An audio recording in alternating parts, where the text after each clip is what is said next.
मुफ्त में पढ़ाने आई भूतिया टीचर। छबीलापुर गांव बहुत ही पिछड़ा हुआ गांव था। वहां पर किसी भी चीज की कोई सुविधा नहीं थी। वहां के लोगों ने बच्चों को पढ़ाने के लिए एक स्कूल तो खोला, लेकिन गांव काफी पिछड़ा हुआ होने की वजह से कोई भी शिक्षक वहां आने के लिए तैयार नहीं था, इसलिए वो स्कूल बंद कर दिया गया। फिर काफी समय बाद एक रोज पुष्पा नाम की एक औरत बच्चों को मुफ्त में शिक्षा देने के लिए गांव में आई। पुष्पा कुछ दिनों से उसी खंडर पड़े स्कूल में पढ़ा रही थी, जो कई समय से बंद पड़ा हुआ था।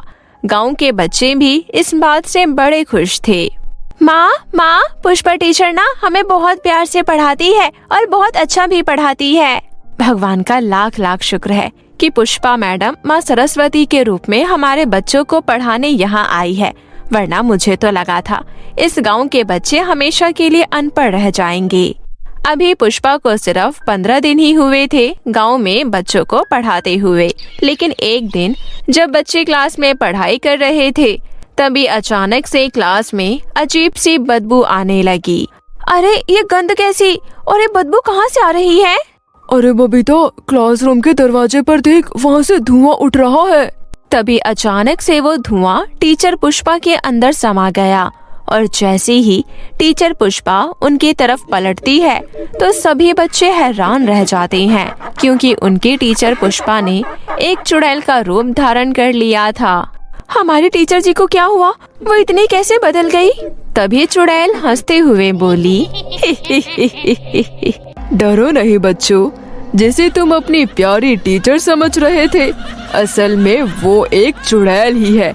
आज जिन जिन बच्चों ने अपना होमवर्क नहीं किया है, उन्हें आज पनिशमेंट मिलेगी।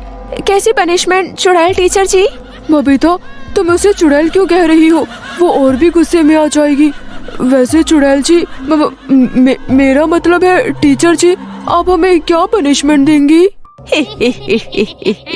आज लंच में तुम जो कुछ भी लाए हो वो सबसे पहले मैं खाऊंगी। उसके बाद कल राजू अपने घर से 5 मुर्गी के अंडे लाएगा। लेकिन टीचर जी, मैं इतनी मुर्गी के अंडे कहाँ से लाऊंगा? तो फिर ठीक है, आज रात मैं तुम्हारे घर आकर तुम्हारे साथ तुम्हारे माता पिता को भी मार डालूंगी। चुड़ैल की बात सुनकर राजू डर गया और डरते हुए बोला, नहीं टीचर जी, आपने जो मुझे पनिशमेंट दी है मैं उसे पूरा करूँगा। वेरी गुड, अब बारी बबीता की है। अब मैं बबीता को क्या पनिशमेंट दूं? तभी बबीता बड़े प्यार से बोली, टीचर जी, आप जो पनिशमेंट देना चाहते हो दे दो। क्या मैं खड़ी हो जाऊं इस बेंच पर? ये पनिशमेंट तो पुरानी हो चुकी है। मैं बबीता को ऐसी पनिशमेंट देना चाहती हूँ कि वो कभी भूल ही ना पाए। वो क्या पनिशमेंट है चुड़ैल टीचर जी? मैंने सुना है तुम्हारे पिताजी मुर्गियाँ खरीदते और बेचते हैं। चलो अच्छा है, मेरा खाना अब हर रोज तुम ला कर दोगी। मुझे हर रोज तुमसे एक मुर्गी चाहिए। अगर तुमने मुझे हर रोज एक मुर्गी लाकर नहीं दी तो मैं तुम्हारे दादा दादी, मम्मी पापा और तुम्हें मुर्गी बना दूंगी। फिर तुम अपने परिवार के साथ पूरे गांव में मुर्गी बनकर पक पक पक पकाऊ करते रहना। टीचर जी, जैसा आप चाहे, हम अपनी अपनी पनिशमेंट के लिए तैयार हैं, लेकिन आप हमें सजा मत देना। हम अपनी अपनी पनिशमेंट को पूरा करेंगे। इतना कहने के बाद सभी बच्चे अपने अपने घर आ जाते हैं। वहीं बबीता और राजू दोनों चिंता में थे कि वो चुड़ैल के लिए मुर्गी और अंडा कैसे लेकर जाए। फिर अगले दिन राजू चुड़ैल के कहे मुताबिक उसके लिए अंडे लेकर जाता है, लेकिन बबीता अभी तक मुर्गी लेकर स्कूल में पहुंची नहीं। वहीं चुड़ैल क्लास में सभी बच्चों से कहती है, बच्चों, तुम सबको अपनी अपनी पनिशमेंट याद है ना? कहीं ऐसा तो नहीं कि तुम अपनी पनिशमेंट भूल गए? टीचर जी, मैं तो पूरे अंडे लेकर आया हूँ। और बाकी के बच्चे भी अपनी पनिशमेंट पूरी करके तो आए हैं ना? और बबीता कहीं दिखाई नहीं दे रही। बबीता कहाँ है? जी टीचर जी, मैं आ गई और एक मुर्गी भी आपके लिए लेकर आई हूँ। बहुत बढ़िया, जाओ अपनी सीट पर जाकर बैठ जाओ। मुझे तुम सबसे एक इम्पोर्टेंट बात करनी है। देखो बच्चों, मैं तुम सबको हर रोज पनिशमेंट दिया करूंगी और तुम उस पनिशमेंट को आसानी से पूरा कर लोगे तो मैं तुम्हें कुछ भी नहीं करूंगी, नहीं तो मैं तुम्हें डराऊंगी। चलो, अभी तुम सब डर रहे हो, इसलिए मैं अपने दूसरे रूप में आ जाती हूँ। इतना कहकर चुड़ैल वापस पुष्पा के रूप में आ जाती है और फिर बच्चों को कुछ देर पढ़ाने के बाद उनकी छुट्टी कर देती है।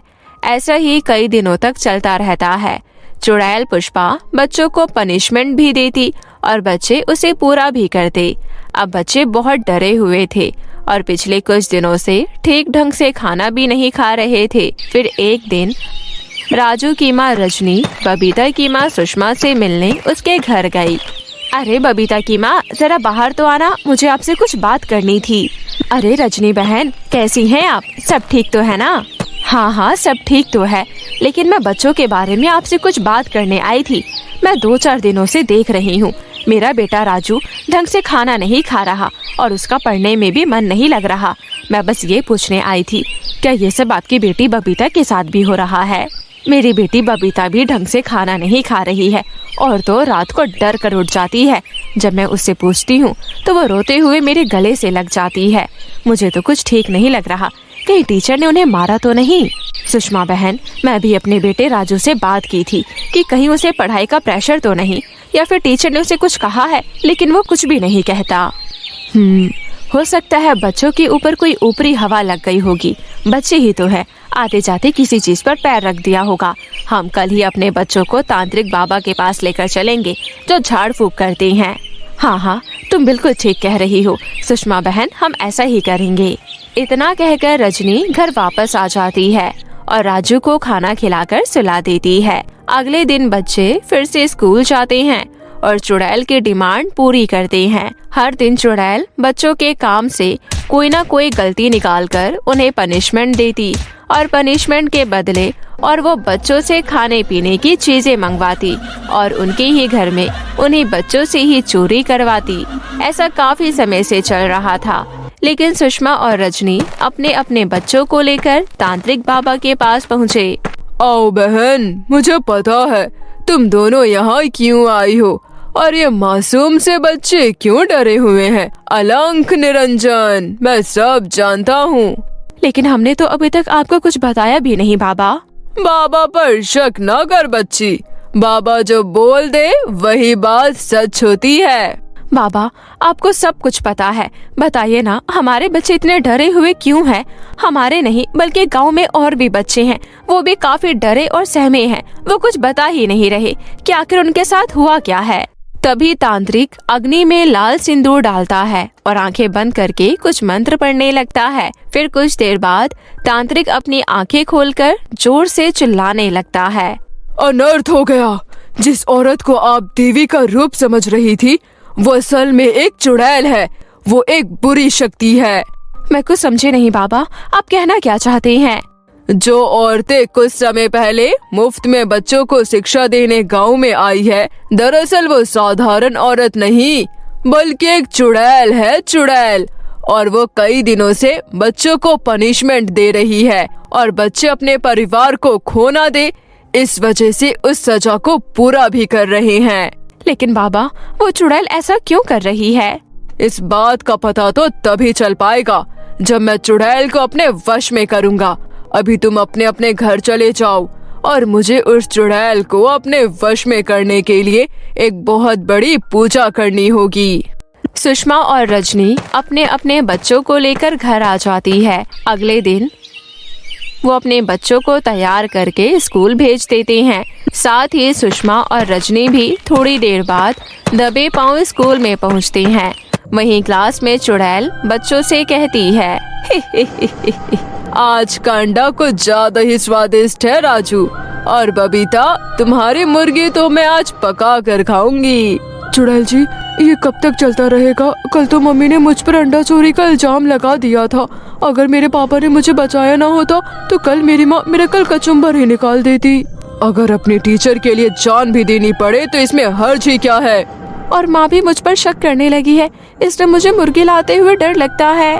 दोबारा से ऐसी बात तुम दोनों ने मेरे सामने की तो पता है ना मैं तुम्हारा क्या करूँगी। अब मैंने जो तुम्हें काम दिया है वो बैठकर पूरा करो। तुम्हें अपने माँ बाप को तो दिखाना है ना कि तुम आज लोग क्या क्या पढ़ लिख कर आए हो। इतना कहकर चुड़ैल खाने पीने में व्यस्त हो गई और बच्चे क्लास में बैठकर डरते डरते पढ़ने लगे। वहीं दूसरी तरफ सुषमा और रजनी क्लासरूम की खिड़की से सारा नजारा देखकर सहम गई और फिर तुरंत जाकर सारी बात तांत्रिक को बता देती है। इतना ही नहीं, उस गांव में जितने भी बच्चे स्कूल में पढ़ रहे थे उनके माता पिता तक भी ये बात पहुंच गई। फिर सभी एकजुट होकर तांत्रिक से मदद मांगते हैं। तांत्रिक उसी वक्त पूजा अनुष्ठान की तैयारी करता है और उसमें आहुतियां डालने लगता है और मंत्रोच्चारण के साथ वो चुड़ैल को अपने वश में करने के लिए आहुतियां डाल रहा होता है। तभी वहाँ चुड़ैल हंसते हुए खिलखिलाते हुए प्रकट हो गई। अच्छा, तो गांव के लोगों को पता चल ही गया कि पुष्पा की सच्चाई क्या है। चलो कोई बात नहीं, अब तुम में से कोई नहीं बचेगा। मैं एक एक को खा जाऊंगी। चुड़ैल, तू अब किसी का कुछ नहीं बिगाड़ पाएगी। तेरा अंत अब निकट है। ओम भट स्वाहा। इतना कहकर तांत्रिक लाल सिंदूर की आहुति उस जलते हुए हवन में डालता है और वह चुड़ैल जलकर भस्म हो जाती है। और फिर उस दिन के बाद से गांव वाले किसी अनजान पर बिल्कुल भी विश्वास नहीं करते और न ही किसी को गांव में आने देते। भूतिया माँ और डांस टीचर। रश्मि की माँ पद्मा का कुछ महीनों पहले लंबी बीमारी के चलते निधन हो चुका था।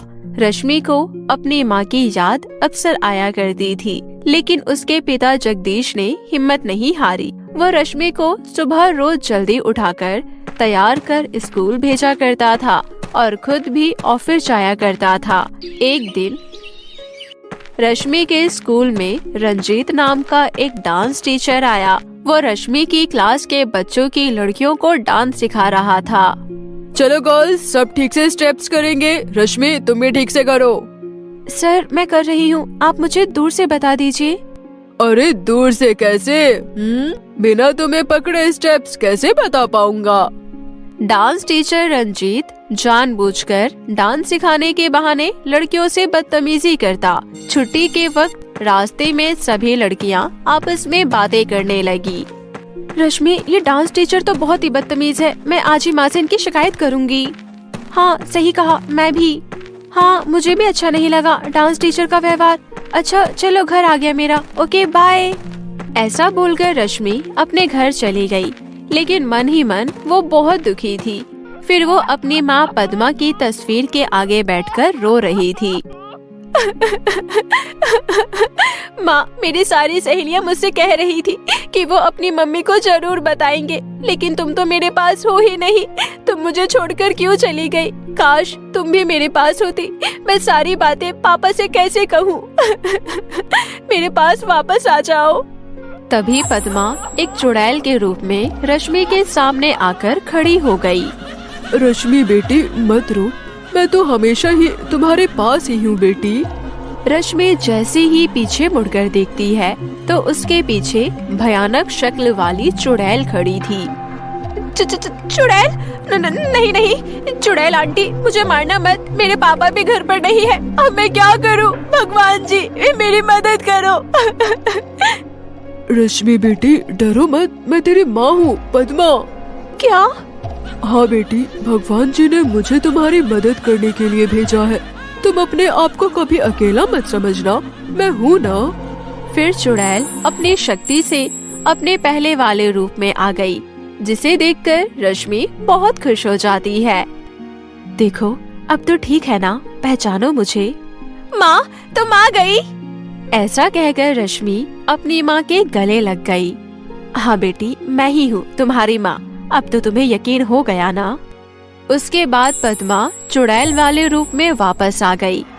माँ, अब तुम मुझे छोड़कर कभी मत जाना। मुझे आपसे बहुत सारी बातें करनी है। हाँ बाबा, मुझे पता है। अब बताओ मुझे, तुम क्यों रो रही थी?